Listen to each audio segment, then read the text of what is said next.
राधे कृष्ण राधे कृष्ण। पुरु वंश का वर्णन। जन्मेजय बोले, भगवान, अब मैं पुरु के वंश का विस्तार करने वाले राजाओं का परिचय सुनना चाहता हूँ। उनका बल और पराक्रम कैसा था, वे कैसे और कितने थे। मेरा विश्वास है कि इस वंश में पहले कभी किसी प्रकार भी कोई ऐसा राजा नहीं हुआ है जो शील रहित, बल पराक्रम से शून्य अथवा संतानहीन रहा हो। तपोधन, जो अपने सदाचार के लिए प्रसिद्ध और विवेक संपन्न थे, उन सभी पुरुवंशी राजाओं के चरित्र को मुझे विस्तार पूर्वक सुनने की इच्छा है। वैशंपायन जी ने कहा, जन्मेजय, तुम मुझसे जो कुछ पूछ रहे हो वह सब मैं तुम्हें बताऊंगा। पुरु के वंश में उत्पन्न हुए वीर नरेश इंद्र के समान तेजस्वी, अत्यंत धनवान, परम पराक्रमी और समस्त शुभ लक्षणों से सम्मानित होते थे।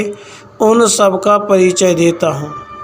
पुरु के पौष्टि नामक पत्नी के गर्भ से परवीर, ईश्वर तथा रुद्राश्व नामक 3 महारथी पुत्र हुए। इनमें से परवीर अपने वंश परंपरा को आगे बढ़ाने वाले हुए। परवीर के पुत्र का नाम मनस्यु था, जो सूरसेनी के पुत्र और शक्तिशाली थे। कमल के समान नेत्र वाले मनस्यु ने चारों समुद्रों से घिरी हुई समस्त पृथ्वी का पालन किया। मनस्यु के सोवीरी की गर्भ से 3 पुत्र हुए, शक्त, सहनन और वाग्मी। वे सभी सूरवीर और महारथी थे। पुरु के तीसरे पुत्र मनस्वी रुद्राश्व के मिश्र केसी, अप्सरा के गर्भ से अन्वभग, भानु आदि 10 महाधनुर्धर पुत्र हुए, जो सभी यज्ञकर्ता, सूरवीर, संतानवान, अनेक शास्त्रों के विद्वान, संपूर्ण अस्त्र विद्या के ज्ञाता और धर्मपरायण थे। उन सब के नाम इस प्रकार है: ऋचेयु, कक्षेयु, पराक्रमी, कृकनेयु, स्थंडिलेयु, वनेयु, महायशस्वी जलेयु, बलवान और बुद्धिमान तेजेयु, इंद्र के समान पराक्रमी सत्येयु, धर्मेयु तथा 10वें देवतुल्य पराक्रमी संतनेयु, सन्नतेयु। ऋचेयु, जिनका एक नाम अनादृष्टि भी है, अपने सब भाइयों में वैसे ही विद्वान और पराक्रमी हुए जैसे देवताओं में इंद्र। वे भूमंडल के चक्रवर्ती राजा थे। अनादृष्टि के पुत्र का नाम मतिनार था। राजा मतिनार राजसूय तथा अश्वमेध यज्ञ करने वाले एवं परम धर्मात्मा थे। मतिनार के 4 पुत्र हुए जो अत्यंत पराक्रमी थे। उनके नाम ये हैं: तंसु, महान, अतिरथ और अनुपम तेजस्वी द्रुह्यु। इनमें पराक्रमी तंसु ने पौरव वंश का भार वहन करते हुए उज्ज्वल यश का उपार्जन किया और सारी पृथ्वी को जीत लिया। पराक्रमी तंसु ने इली नामक पुत्र उत्पन्न किया, जो विजयी पुरुषों में श्रेष्ठ था। उसने भी सारी पृथ्वी जीत ली थी। इली ने रथंत्री नाम वाली अपनी पत्नी के गर्भ से 5 महाभूतों के समान दुष्यंत आदि 5 राजपुत्रों को पुत्र रूप में उत्पन्न किया। उनके नाम ये हैं: दुष्यंत, सूर, भीम, परवसु और राजा वसु। जन्मेजय, इनमें सबसे बड़े होने के कारण दुष्यंत राजा हुए। दुष्यंत से महान राजा भरत का जन्म हुआ, जो शकुंतला के पुत्र थे। उन्हीं से भरत वंश का महान यश फैला। भरत ने अपनी 3 रानियों से 9 पुत्र उत्पन्न किए, किंतु ये मेरे अनुरूप नहीं है, ऐसा कहकर राजा ने उन शिशुओं का अभिनंदन नहीं किया।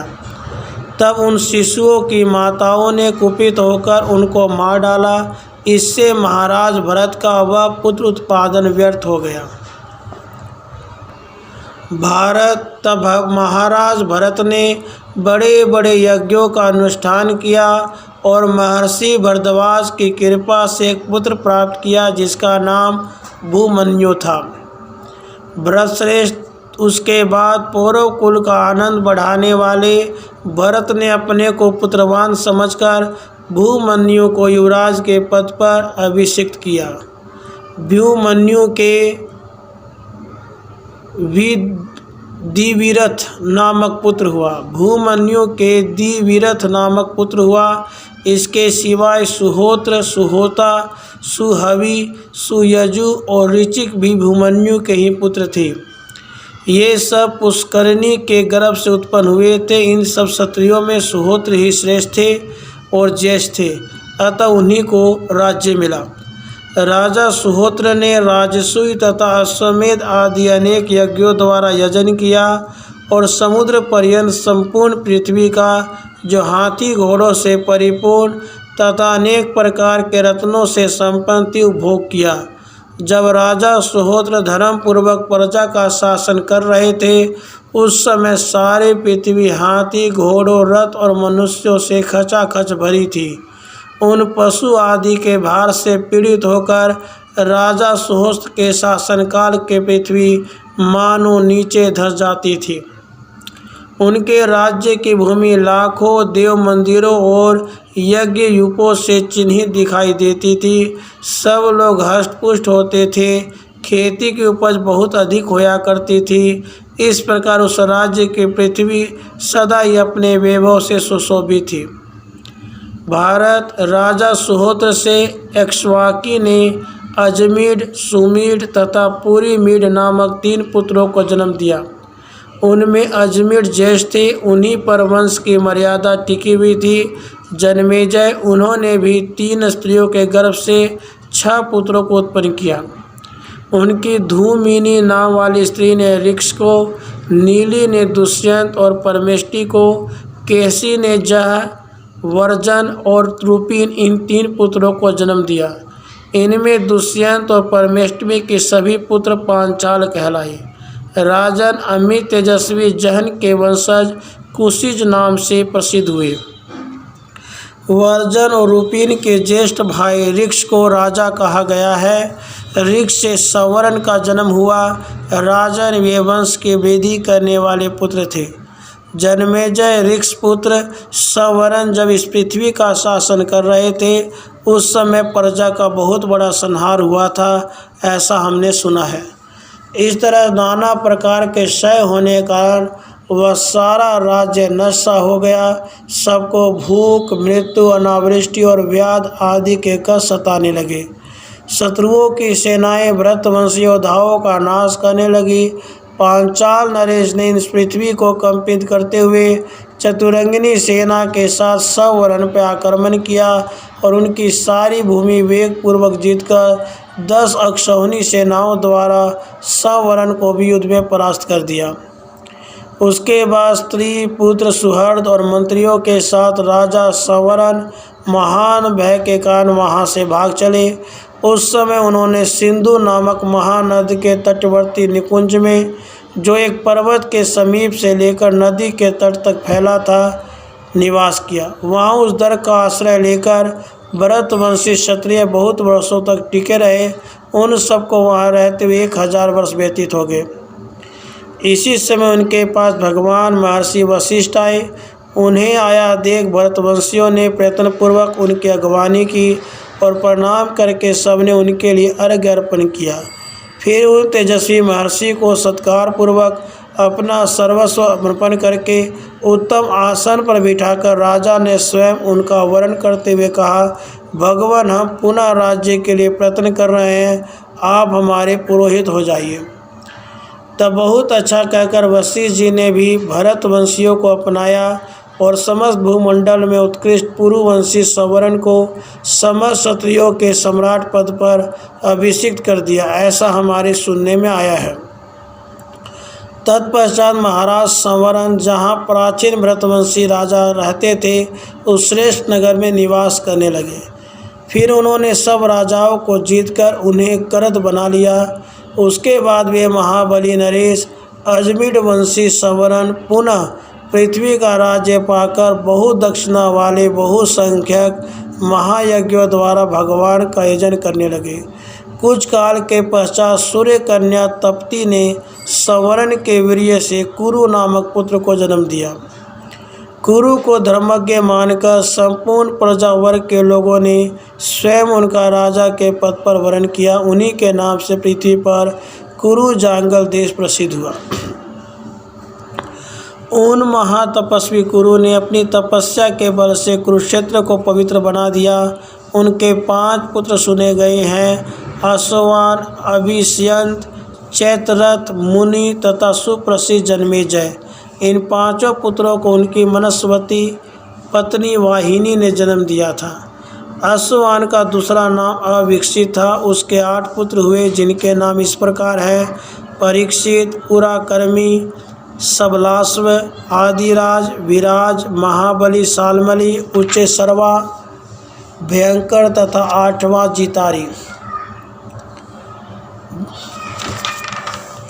अश्वान का दूसरा नाम अविकसित था। उसके 8 पुत्र हुए, जिनके नाम इस प्रकार हैं: परीक्षित, पराक्रमी, सबलाश्व, आदिराज, विराज, महाबली, सालमली, उच्चैःश्रवा, भंगकार तथा 8वां जितारी।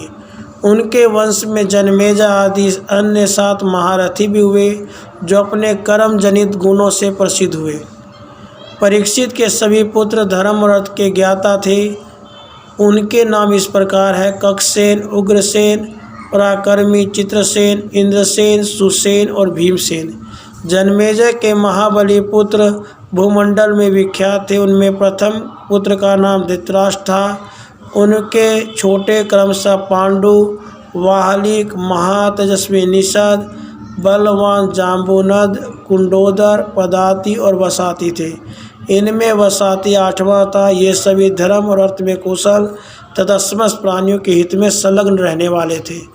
इनमें धृतराष्ट्र राजा हुए। उनके पुत्र कुंडिक, हस्ती, वितर्क, क्रात, कुंडिन, हविशर्वा, इंद्रा, भूमन्यु और अपराजित थे। भारत इनके सिवा प्रतीप, धर्मनेत्र और सुनेत्र ये 3 पुत्र और थे। धृतराष्ट्र के पुत्रों में यही 3 इस भूतल पर अधिक विख्यात थे। उनमें भी प्रतीप की प्रसिद्धि अधिक थी। भूमंडल में उनकी समानता करने वाला कोई नहीं था। भरतश्रेष्ठ प्रतीप के 3 पुत्र हुए, देवापी, शांतनु और महारथी बाहलिक। इनमें से देवापी धर्माचरण द्वारा कल्याण प्राप्ति की इच्छा से वन को चले गए, इसलिए शांतनु एवं महारथी बाहलिक ने इस पृथ्वी का राज्य प्राप्त किया। राजन भरत के वंश में सभी नरेश धैर्यवान एवं शक्तिशाली थे। उस वंश में बहुत से श्रेष्ठ नृपतिगण देवर्षियों के समान थे। ऐसे ही और भी कितने ही देवतुल्य महारथी मनुवंश में उत्पन्न हुए थे, जो महाराज पुरुरुवा के वंश की वृद्धि करने वाले थे। इस प्रकार श्री महाभारत आदि पर्व के अंतर्गत संभव पर्व में पुरु वंश वर्णन विषयक 94वां अध्याय पूरा हुआ। राधे कृष्ण, राधे कृष्ण।